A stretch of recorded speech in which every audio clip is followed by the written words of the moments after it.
যে আল্লাহ জর্ডানের এলাকাটারে ধ্বংস করে দিল, ওই আল্লাহ আজও আছে না নাই? এই জন্য নিজ দিয়ে তিনি যেমনি আযাব দিতে পারেন, ভূমিকম্প দিতে পারেন, জলোচ্ছ্বাস দিতে পারেন, উপর থেকে তিনি শিলাবৃষ্টি দিতে পারেন কি পারেন না? মাইথার দিয়ে কখনো শিলাবৃষ্টি হয়েছিল? হ্যাঁ, ফসল ক্ষেত শেষ করে দেয় না? ছাগল টাগল মরে যায়। ছাগল যদি ইয়েতে থাকে ক্ষেতের মধ্যে, বড় শিলা মাথায় পড়লে শেষ, মানুষও শেষ, টিনের চালও শেষ। কথা কন। এরপরে আল্লাহ যদি উল্কা বৃষ্টি পাঠায়, উল্কা যদি পড়ে, কই যাবেন? কোথায় যাবেন আপনি? উল্কা চিনেন? মহাশূন্যে বিশাল পাথরের খন্ড ঘর্ষণ খেয়ে পৃথিবীর ভিতরে ঢুকে যায়। এই পৃথিবীতে সবচেয়ে বড় উল্কাপিণ্ড পড়েছে সাউথ আফ্রিকাতে। সাউথ আফ্রিকার একটা সিটি আছে, হোবা সিটি। এই হোবা শহরে 60 মেট্রিক টন ওজনের একটা উল্কা পড়েছিল, যেখানে পড়েছে পুরো জায়গাটা বিশাল খাদ হয়ে গিয়েছে। এরকম একটা উল্কা যদি এখানে পড়ে আজকে, বাঁচার উপায় আছে? যে বিল্ডিং এ আমরা থাকি, রাত্রে বেলায় ঘুমাই আর ধুম্মা চলে, ধুম দেখি রাতে, ওই বিল্ডিং এ যদি একটা পড়ে, কথা কন, ডান্স ক্লাব গুলার উপর যদি পড়ে, পতিতালয় যেগুলা আছে ওগুলা যদি পড়ে, যে হোটেল গুলার মধ্যে আকাম কুকাম হয় ওইটার উপর যদি পড়ে, নাকি আল্লাহর এখন দেয়ার ক্ষমতা নাই? কথা কন। তার মানে বেঁচে গেছো, পার পেয়ে গেছো মনে করো না, নিজ দিয়েও আযাব আছে, উপর দিয়েও আযাব আছে। চিল্লায় বলেন ঠিক কিনা? এজন্য ভয় পেতে হবে একজন সত্তাকে, তিনি কে? সব ক্ষমতার মালিককে। এরপরে আল্লাহ বললেন, আওয়ালাম ইয়ারাউ ইলা আত-তায়রি ফাওকাহুম সাফাতিন ওয়া ইয়াকবিদনা মা ইউমসিকুহুন্না ইল্লা রাহমান ইন্নাহু বিকুল্লি শাইইন বাসীর। সুবহানাল্লাহ বলেন। আল্লাহ বলেন, তোরা নাস্তিক হস কেমন করে? মানুষ নাস্তিক হয় কেমন করে? মানুষ কি মুক্ত বিহঙ্গের দিকে নজর করে তাকায় না? আকাশে মুক্ত বিহঙ্গ নাই? বিহঙ্গ বুঝছেন তো? পাখি। পাখির কথা কোরআনে বললো কে? সুবহানাল্লাহ কইবেন না? ওয়া আরসালা আলাইহিম তায়রান আবাবিল। আবার কাবা ভাঙতে এলে পাঠাওয়া বাবিল। দাও খোদা দাও আমায় আবার উমার দারাজ দিল। দাও খোদা দাও আমায় আবার উমার দারাজ দিল। সুবহানাল্লাহ পড়েন। এই যে আল্লাহ বললেন ওয়া আরসালা আলাইহিম, তারপর তায়রান আবাবিল, তায়ের মানে পাখি, তায়ের মানে কি? আবার জান্নাতে যারা যাবে তাদেরকে পাখির ভুনাগোশত খাওয়াবে কে? জান্নাতে যাওয়ার সাথে সাথে প্রথমে আল্লাহ আপনাদেরকে মেহমানদারি করবে মাছের কলিজা দিয়ে। খাইবেন? মাছের কলিজার কথা শুনলে জিহ্বায় পানি আসছে নাকি? আউয়ালু তুআমিন ইয়াকুলুহু আহলুল জান্নাতি ফাজিয়াদাতু কাবিদিল হুত। প্রথমে মাছের কলিজা, এরপরে পাখির ভুনাগোশত। তার মানে পাখির কথা কোরআনে আছে না নাই? আবার সাইয়েদনা সুলাইমান আলাইহিস সালামের একটা পাখি ছিল, এটার নাম কি ছিল? হুদহুদ পাখি। মাথার উপর দিয়ে চলতো, আর ওইটার চোখে জুমিং পাওয়ার আল্লাহ এত বেশি দিয়েছিল, এটা জমিনে নজর করলে বুঝতে পারতো কয় হাজার ফিট নিচে পানি আছে, পানিটা মিষ্টি না লবণাক্ত না কেমন, দেখে দেখে মুহূর্তের মধ্যে সাইয়েদনা সুলাইমানের কাছে সব তথ্য সরবরাহ করে দিত। সুবহানাল্লাহ। এজন্য আল্লাহ বললেন, নাস্তিক গুলো কি পাখির দিকে তাকায় না? এই পাখির দিকে তাকালে পাখির রব আল্লাহরে খুঁজে পাওয়া যায়। পাখির দিকে তাকালে, মুক্ত বিহঙ্গের দিকে তাকালে কেমন করে পাখিগুলো উড়ে যায়। এই পাখিগুলো আকাশে ধরে রাখে কে? মা ইউমসিকুহুন্না ইল্লা রাহমান। এই রহমান ছাড়া কেউ পাখিগুলোর শূন্যে ধরে রাখতে পারে না। কত শত আয়াতে যে আল্লাহ পাখির কথা বলেছেন হিসাব নাই। কত ধরনের পাখি যে আল্লাহ বানিয়েছেন কোনো হিসাব নাই। আপনারা ঘরে জিওগ্রাফিক্যাল চ্যানেলগুলো দেখেন? হ্যাঁ না জি বাংলা দেখেন? স্টার জলসা, কিরণমালা, কি দেখেন? জিওগ্রাফিক্যাল চ্যানেল দেখবেন। ওখানে দেখবেন একটা পাখি আল্লাহ তৈরি করেছে, পৃথিবীর সবচেয়ে ছোট পাখি, নাম হলো হামিং বার্ড। কি নাম? The smallest bird ever in the world. সবচেয়ে ছোট। এটা প্রাপ্তবয়স্কে 3 থেকে 5 ইঞ্চি লম্বা হয়। এটার পূর্ণ যৌবন এটা লম্বা কতদূর? 3 থেকে 5 ইঞ্চি। এটা প্রতি সেকেন্ডে ডানা ঝাপটাতে পারে 80 বার। কয়বার? আমাদের ডানা আছে না 2টা? আপনি আপনার ডানা 1 সেকেন্ডে কয়বার ঝাপটাতে পারবেন?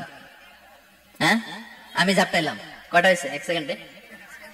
হ্যাঁ, 3টা 4টা ঝাপটা দিতেই আমার সেকেন্ড শেষ। কিন্তু এই পাখিটা প্রতি সেকেন্ডে তার 2 পাখা ঝাপটায় কয়বার? পৃথিবীর সব পাখি সামনে ওড়ে, তো এই পাখি সামনে যেমনি ওড়ে, এট দ্য সেম টাইম এই পাখি পিছনের দিকে উঠতে পারে। সুবহানাল্লাহ। বাড়িতে যেয়ে বললেন ইউরোপের আল্পস পর্বতমালায় গুগল করবেন যে আজকে গুগলে লিখবেন যে আলপিন সুইফট একটা পাখি আছে। এই পাখিটা একবার যখন শূন্যে উড়াল দেয়, উড়ন্ত অবস্থায় এটা আকাশে 6 মাস থাকতে পারে।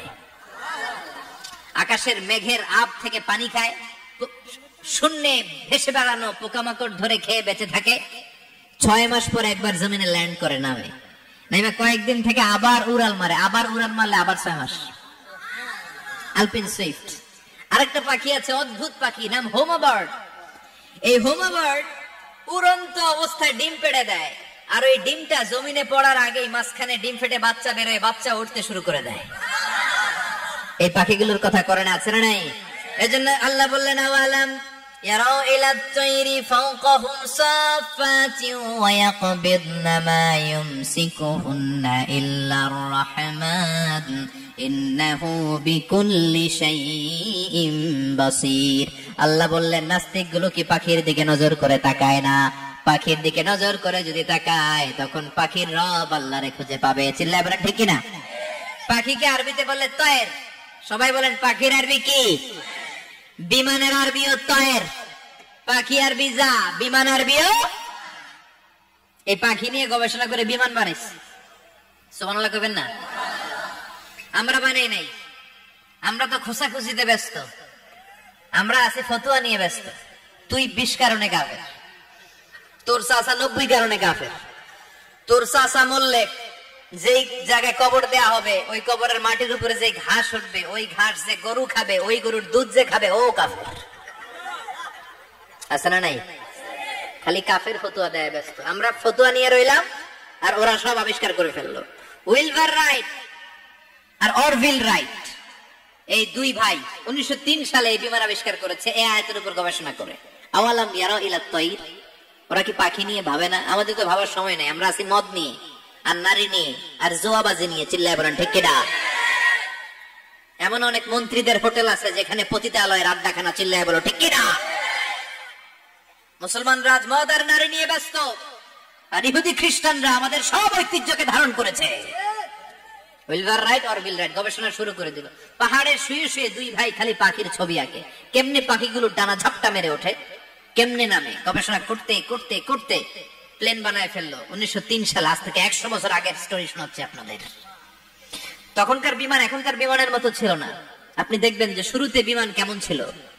শুরুতে ভাঙ্গাচুরা দুইটা পাখা নিয়ে একটু উড়ে আবার ধপাস করে পড়ে, কিন্তু আশা হারায় নাই, আবার ওরা ধপাস করে পড়ে। আমেরিকাতে সুবিধা করতে পারে নাই। ফ্রান্সের এক কিং তাদেরকে ডোনেট করেছে বিপুল অঙ্কের টাকা দিয়ে। তারা প্রথম ফ্রান্সের একটা শহর থেকে আরেকটা শহরে পৃথিবীর প্রথম প্যাসেঞ্জার প্লেন নিরাপদে ল্যান্ড করেছে। মানুষের উড়ার স্বপ্ন সফল হতে শুরু করলো। এখন বিভিন্ন ধরনের বিমান একটার পর একটা শুরু হয়েছে। এই পৃথিবীর সবচাইতে দ্রুতগামী যে বিমানটা আগে ছিল নাম ছিল কনকর্ড, যাত্রীবাহী বিমান। এটার পরে এখন একটা বাইরে হচ্ছে বোম সুপারসনিক। কি নাম? Bomb supersonic. এত স্পিডে চলে, এই মাত্র দেখলেন এদিকে, এরপর দেখবেন নাই ওইদিকে। সুবহানাল্লাহ পড়ে। কি বিশাল বিশাল ডবল ডেকার গুলো নিয়ে শূন্যে উড়াল দেয়। বোয়িং A380 বর্তমান পৃথিবীতে সবচেয়ে বড় প্যাসেঞ্জার বিমান। কার্গো বিমান তো এগুলোর 7-8 ডবল বড় হয়। I am talking about the passenger plane A380। 525 জন যাত্রী নিয়ে এটা শূন্যে উড়াল দেয়। 525 জন যাত্রী, কেবিন ক্রু, পাইলট, বিমানের ওজন, খাবার দাবারের ওজন, ফুয়েলের ওজন, 525 জনের লাগেজ টাগেজের ওজন, এই সব নিয়ে শূন্যে উড়াল দেয়। সুবহানাল্লাহ কইবেন না? এই বিমান আবিষ্কারের আগ পর্যন্ত গোটা বিশ্বব্যাপী সব দেশে দেশে ছিল সেনাবাহিনী আর নৌবাহিনী। বিমান আবিষ্কার হওয়ার সাথে সাথেই শুরু হয়ে গেল বিমান বাহিনী, এয়ারফোর্স, মিলিটারি। এখন বোম সুপারসনিক বানায়, এখন ড্রোন হামলা করে, এখন মিসাইল হামলা করে, এখন স্যাটেলাইট পাঠায়। আমরাও পাঠাইছি। কি নাম?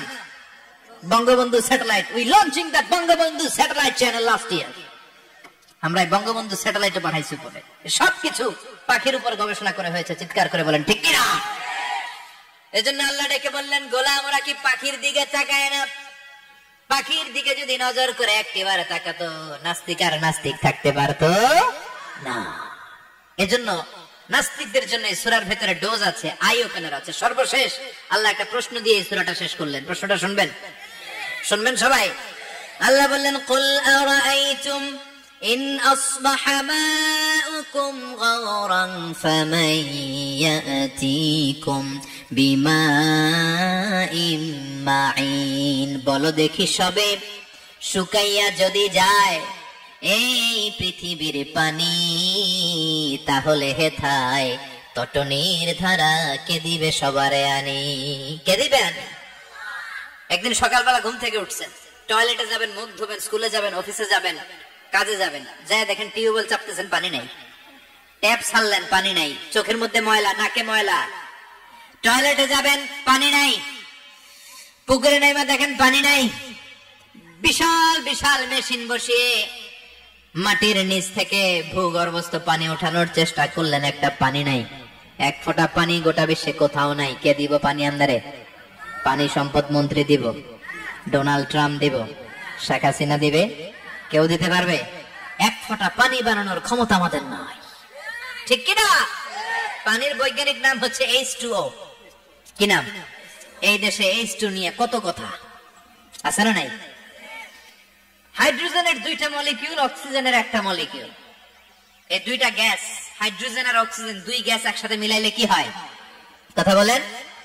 মিঠা নদীর পানি। সুবহানাল্লাহ পড়েন। আল্লাহ বললেন ঘুম থেকে উঠে যদি দেখো পৃথিবীর সব পানিগুলো একেবারে পৃথিবীর নিচে চলে গেছে, কোন মাধ্যম দিয়ে এক ফোঁটা পানির জোগাড় আর বন্দোবস্ত করা যায় না, কে তোদেরকে পানি এনে দিবে? কথা কন। আল্লাহ ছাড়া এক ফোঁটা পানি এনে দেওয়ার মতো ক্ষমতা কারো আছে নাকি? আবার পানি থেকে পৃথিবীর সব কিছুরে বানালো কে? ওয়াজআলনা মিনাল মাই কুল্লা শাইইন হাই আফালা ইউমিনুন। আল্লাহ বললেন পানি থেকে গোটা বিশ্বের সব আমি বানালাম। সব জীবিত জিনিস তৈরি হয়েছে পানি থেকে। এটা কোরআনের কথা। কার কথা? আর ১৫০০ বছর পর বিজ্ঞানীরা এখন বলছে পানি থেকে সব প্রাণ এসেছে। সুবহানাল্লাহ পড়েন। বিজ্ঞানীদের রিসার্চে এসেছে পৃথিবীর সর্বপ্রথম যে প্রাণীটার উৎপত্তি, এটার নাম নাকি অ্যামিবা। কি নাম? It's a very small unicellular organism in the world. এককোষী শৈবাল অ্যামিবা এসেছে পানি থেকে, ওদের কথা। তারপরে এসেছে জুপ্লাঙ্কটন, ফাইটোপ্লাঙ্কটন, ব্যাকটেরিয়া প্লাঙ্কটন, একটার পর একটা ডেভেলপ করেছে। সব এসেছে পানি থেকে। পানি নাই তো কিচ্ছু নাই। পানি হচ্ছে প্রাণের ব্লুপ্রিন্ট। চিল্লায় বলেন ঠিক কিনা? পানির মধ্যে সব প্রাণের অস্তিত্ব রেখে দিয়েছে কে? আবার ফলের মধ্যে আল্লাহ পানি দিয়ে বললেন আন্না সাবাবনাল মাআ সাব্বা। যেখানে যতটুকু পানির দরকার, রসের দরকার, সব রস দিল কে? ক্ষীরার ভিতরে পানি আছে না নাই? কলার ভিতরে, আপেলের ভিতরে, তরমুজে তো পুরাই পানি। কথা কন। ডাবের ভিতরে কে দিল? নাকি আমনে বানাইছেন? কেউ বানাতে পারে? এই পানিগুলো দিল কে? আবার আল্লাহ বললেন মারাজাল বাহরাইনি ইয়ালতাকিয়ানি বাইনাহুমা বারযাখুন লা ইয়াবগিয়ান ফাবিআইয়ি আলাই রাব্বিকুমা তুকাযযিবান। দুই দিকে সাগর বয়ে যায়, একদিকে এলোনা পানি, একদিকে মিঠা পানি, একসাথে সাগরটা বয়ে যায়, কিন্তু মাঝখানে এমন ব্লকেজ, একটার পানি আর একটার সাথে মিশে না, আটকায় রাখলো কে? দেখছেন আপনারা কোথাও এটা? কই দেখছিলেন? গোয়ালন্দ, বুড়িগঙ্গার এখানে একসাথে পানি বয়ে যায়। এই জায়গায় পানি, এই জায়গায় পানি মিলে না, মিশে না। দাউদকান্দির এখানেও আছে, মিশে না। এর কারণ এই পাশের পানি, এটা ডেনসিটি হাই, বেশি ঘন, এটা ডেনসিটি লো, এটা পাতলা। এটা টেম্পারেচার হাই, এটা টেম্পারেচার কম। এটা লবণ বেশি, এটা লবণ কম। দুইটা দুই পানি একসাথে বয়ে যায়, একটার সাথে আরেকটা মিশে না। এই কারিগরটা কে? চিল্লায় বলতে হবে কে? সেজন্য আল্লাহ বললেন গোলাম পানি দিয়ে আমি বানালাম, পানি ছাড়া বাঁচবি না। এজন্য সব জায়গায় পানির ব্যবস্থা করে দিয়েছে কে? আবার বেশি পানি হলেও মরার ব্যবস্থা আছে না নাই? সাইয়েদনা নূহ আলাইহিস সালামের কওমকে বন্যা দিয়ে ধ্বংস করেছে কে? এজন্য পানি চাইবো কার কাছে? কথা কন। আল্লাহ মেঘ দে পানি দে ছায়া দে রে তুই, আল্লাহ মেঘ দে। সবাই পড়েন না? আল্লাহ মেঘ দে পানি দে ছায়া দে রে তুই, আল্লাহ মেঘ দে। দেয়ার মালিক একজন, তিনি কে? চাইতে হবে কার কাছে? সব ক্ষমতার মালিক কে? নাকি আমরা? আমরা ক্ষমতার মালিক, আর জীবনে কোনোদিন বলবেন? মানুষ সকল ক্ষমতার উৎস, এই কথা কোনোদিন বলা যাবে? সকল ক্ষমতার একচ্ছত্র নিরঙ্কুশ মালিকানা একজনের, চিৎকার করে বলতে হবে তিনি কে? বিপদে আপদে সবসময় আমরা তার কাছে চাই, তার কাছে ফিরবো। আল্লাহ আমাদের সবাইকে কথাগুলো বুঝার আমল করার তৌফিক দান করুন। আর জোরে পড়েন আমিন।